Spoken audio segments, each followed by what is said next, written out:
Thank you for taking the time to be here. We're going to open it right up to questions. Is this a matter of the defense being on the field too long at the end, you think? I don't know if I felt that way. You know, at the start of the fourth quarter, I think the game was 16-13, and one of the things we tried to do, obviously, defensively, was limit the big plays, and we knew we were going to give up some drives. We thought if we played good red zone defense, and we could make them kick a few field goals or attempt some field goals, maybe we could block one, and then win the game in the fourth quarter. I mean, we were kind of poised to do that. And they had drives all through the game. You know, they had a 13-play drive to start the game, then a couple sevens, then we got a three-play stop for a field goal, then a 10-play, a 9-play foot. So, you know, was it too many in the end? I don't know that. I don't know that. But I think ultimately, for me, we had opportunities in the second half that we just didn't capitalize on. We had two great kickoff returns by Jerry and Grant, get the ball to plus 47, get the ball to plus 45, and only yield 3 points. I think that was probably a bigger factor. The decision in the second quarter to kick the field goal and fourth and goal from the one, what went into that? The two running plays we ran, I didn't feel were very effective, and then the one pass play we ran, the quarterback was pressured as he tried to throw it and couldn't get enough on it to get it to Michael to score the touchdown. I didn't have confidence in that drive that we were going to be able to score, and I thought the 3 points were more valuable. Is there any thought when it was offside, you had a second chance at that to take the point and move close to the goal line? No, because it wasn't that much of a difference. You know, the ball was very close when I made the decision. Kyle, was PJ not available inside the 10-yard line there? There was a period of time in that half where he was not available, and I believe that was it. I have to go back and really look at the TV copy. Kyle, I know the immediate aftermath of the game is kind of a tough time to reflect, but kind of just the journey of this season, does it feel hard, simple, good, bad? I mean, what are some of the things you're feeling as it ends? Yeah, I think it's probably disrespectful to the game. You know, the Pinstripe Bowl and the new era people, the Yankees, and people put it on to make this a reflection on the season. I think the game itself is so emotional, Tara. And there's so much that goes into it, a bowl game with the weeks of preparation. And then you look in the eyes of the seniors in your locker room after the game, and it's the last time that they'll suit up as Rutgers football players and how much it means to them. It is, the day itself is a very emotionally draining day. How do you explain the thought process on the halfback pass? Spike off? What do you mean by the thought process? What are you guys moving the ball? Why would you go to a trick play there, I guess? I think everybody's got exotic plays in their playbook, and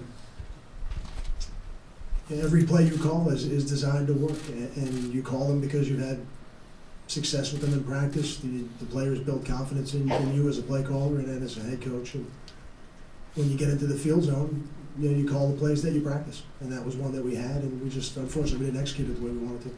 What did you see out of Joe Rossi and the way he prepared the defense and then the way they performed and adjusted in the game? I thought Joe did a good job, and you know, certainly doing the special teams as well. You know, really serving as a double duty for the game.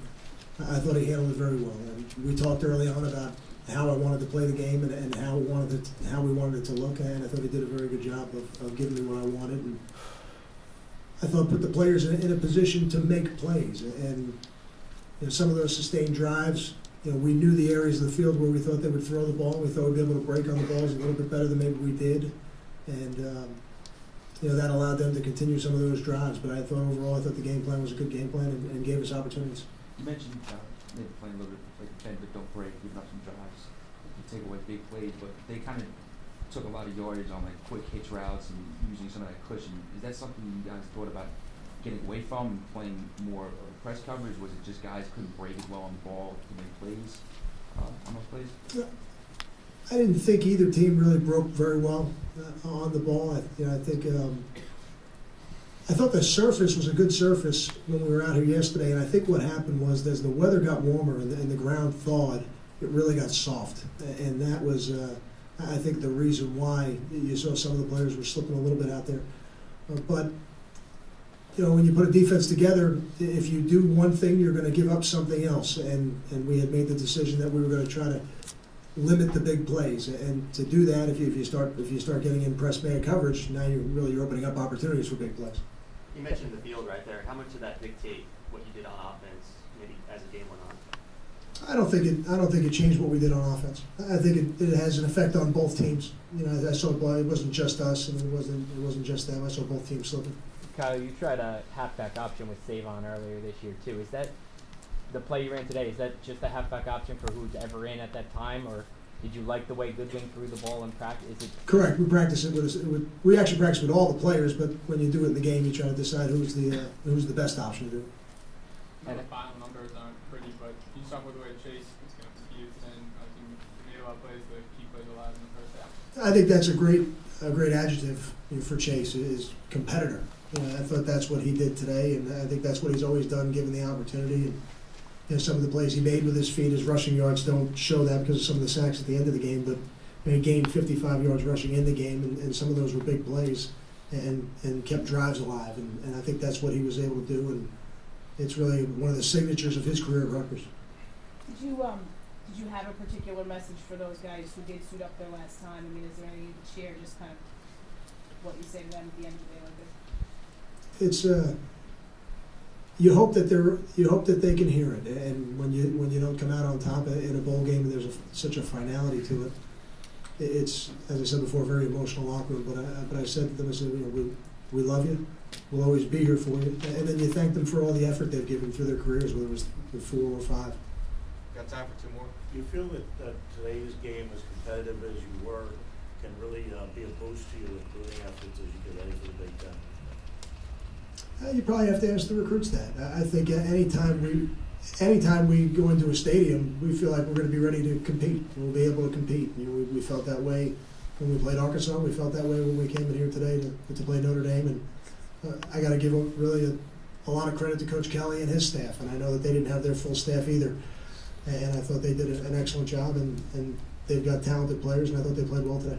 You grew up in Queens. Was this something you would direct? I don't know if you ever saw the Jets at Shea Stadium, but when you came into, were your players aware of your background here and how much this probably meant to the kind of kid in you to be playing this, to be in this game? I never had the opportunity to see the Jets play live at Shea Stadium, but I did grow up 10 minutes from there.